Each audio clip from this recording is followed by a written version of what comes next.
Assalamualaikum warahmatullahi wabarakatuh. Perkenalkan, nama saya Rizky Setiawan. Saya mahasiswa dari Stikes Karisma Karawang akan menjelaskan ROM atau range of motion pasif pada pasien stroke. Ada yang tahu stroke itu apa? Oke, saya jelaskan. Stroke adalah kondisi yang terjadi ketika pasokan darah ke otak terputus akibat penyumbatan atau pecahnya pembuluh darah sehingga terjadi kematian sel-sel pada sebagian di area otak. Apa sih penyebabnya stroke? Stroke terjadi karena penyumbatan, penyempitan, serta pecahnya pembuluh darah yang menuju ke otak, sehingga asupan darah dan juga oksigen menuju otak semakin menurun dan bisa menyebabkan serangkaian dari terjadinya reaksi biokimia yang bisa membuat sel-sel saraf otak menjadi mati. Nah, untuk tanda dan gejala stroke yaitu yang pertama aplasia atau kesulitan bicara. Yang kedua disorientasi, perubahan emosional atau kepribadian, sakit kepala, perubahan sensori parestesia atau mati rasa, perubahan visual atau penglihatan, dan perubahan pendengaran. Nah, penata laksanaan ROM pasif. Pengertian ROM pasif. ROM pasif adalah latihan rentang gerak yang dilakukan dengan cara bantuan orang lain, misalnya perawat atau keluarga. Tujuan ROM pasif. Tujuan ROM pasif yang pertama yaitu mempertahankan atau meningkatkan kekuatan dan kelenturan otot, memperbaiki tonus otot, meningkatkan pergerakan sendi, memperbaiki toleransi otot untuk latihan, meningkatkan massa otot, mengurangi kelemahan, dan mencegah kontraktur dan kelakuan pada persendian. Macam-macam gerakan ROM pasif. Gerakan ROM pasif yang pertama yaitu fleksi, yaitu berkurangnya sudut persendian.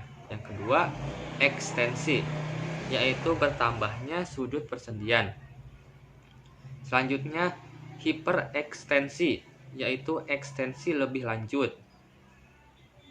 Abduksi, yaitu gerakan menjauh dari garis tengah tubuh. Adduksi, yaitu gerakan mendekati garis tengah tubuh. Rotasi, yaitu gerakan memutari pusat dari tulang. Eversi, yaitu perputaran bagian telapak kaki ke bagian luar, bergerak membentuk sudut persendian. Selanjutnya inversi, yaitu putaran bagian telapak kaki ke bagian dalam, bergerak membentuk sudut persendian. Pronasi, yaitu pergerakan telapak tangan di mana permukaan tangan bergerak ke bawah. Supinasi, yaitu pergerakan telapak tangan di mana permukaan tangan bergerak ke atas. Oposisi, yaitu pergerakan menyentuhkan ibu jari ke setiap jari-jari tangan pada tangan yang sama.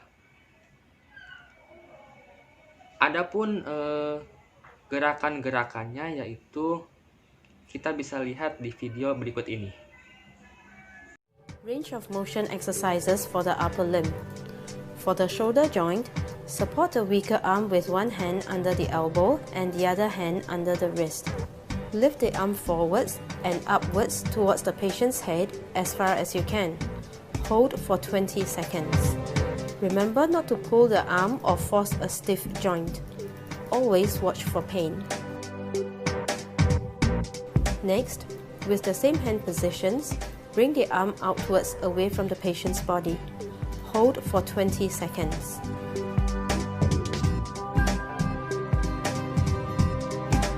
For the elbow joint, with one hand supporting the elbow joint and the other hand holding onto the wrist, Bend the elbow by bringing the wrist to the shoulder as far as you can. Next, straighten the elbow as far as you can. Next, with the same hand hold, turn the forearm such that the palm now faces down. Turn the opposite direction so the palm faces up.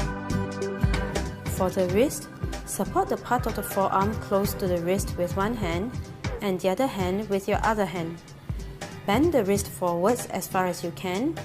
Bend the wrist backwards as far as you can. For the fingers, bend the fingers and wrist forward as far as you can.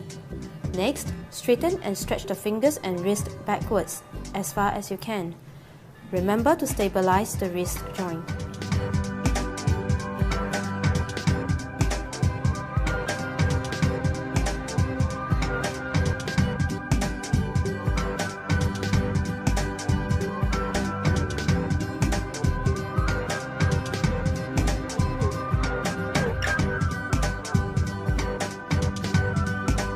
With one hand, support the fingers and wrist. Move the thumb away from the fingers and back towards the fingers. Next, move the thumb forwards and away from the palm as far as you can, and bring it back towards the palm.